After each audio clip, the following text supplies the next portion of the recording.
నమస్తే friends. Welcome back to Soujanya kitchen. Dosa అనంగానే మనం పప్పు నానబెట్టాలి, రుబ్బాలి అనే చాలా ప్రాసెస్ ఉంటుంది కదండీ! అలా ఏం కాకుండా చాలా ఈజీగా అప్పటికప్పుడే టేస్టీగా మరమరాలతో దోస ఎలా వేసుకోవాలో ఈరోజు వీడియోలో నేను చేసి చూపించబోతున్నాను. కాబట్టి వీడియోని స్కిప్ చేయకుండా చూసేయండి. ఇప్పుడు లేట్ చేయకుండా ప్రాసెస్‌లోకి వెళ్ళిపోదాం. ఇప్పుడు ఒక మిక్సర్ జార్‌లోకి 2 కప్పుల మరమరాలని వేసుకోండి.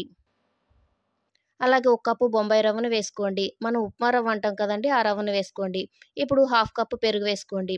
ఇప్పుడు 2 కప్పుల వాటర్ పోసుకోండి. వాటర్‌ని ఒకేసారి కాకుండా అడ్జస్ట్ చేసుకుంటూ మనం దోస పిండిని ఎలాగైతే మెత్తగా గ్రైండ్ చేసుకుంటామో అలాగే మిక్సీ పట్టుకొని ఒక బౌల్‌లోకి వేసుకోండి. ఈ పిండిని ఒక 10 నిమిషాలు నానబెట్టుకోండి. ఇలా నానబెట్టుకున్న పిండిలోకి రుచికి సరిపడా సాల్ట్ వేసుకోండి.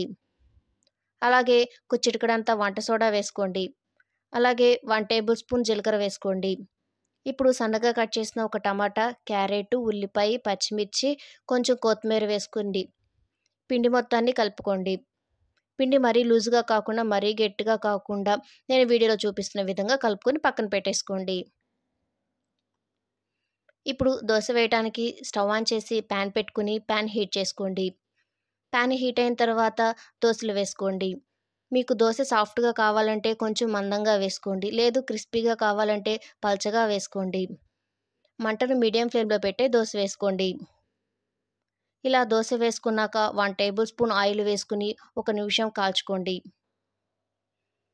ఈ దోసలు త్వరగా అడుగంటుతాయండి. కాబట్టి మంటను మీడియం ఫ్లేమ్‌లో పెట్టే దోసలు వేసుకోండి.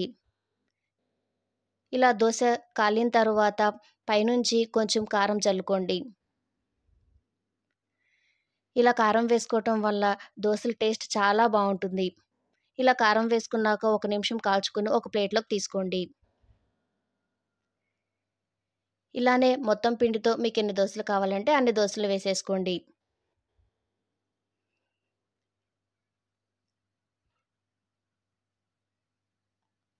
ఇంతేనండి. చాలా సింపుల్‌గా, ఈజీగా ఉంది కదూ! టేస్ట్ కూడా చాలా బావుంటుంది. ఇలా రెడీ అయిన దోసలని పల్లీ చట్నీతో కానీ, అల్లం చట్నీతో కానీ తింటే చాలా బావుంటుంది. ఈ రెసిపీ మీకెలా అనిపించిందో కింద కామెంట్ బాక్స్‌లోకి కామెంట్ చేయండి. ఈ వీడియో మీకు నచ్చినట్టయితే లైక్ చేయండి, షేర్ చేయండి, సబ్స్క్రైబ్ చేయటం మాత్రం మర్చిపోకండి. మరిన్ని వీడియోస్ కోసం పక్కనే ఉన్న బెల్ సింబల్‌ని క్లిక్ చేయండి.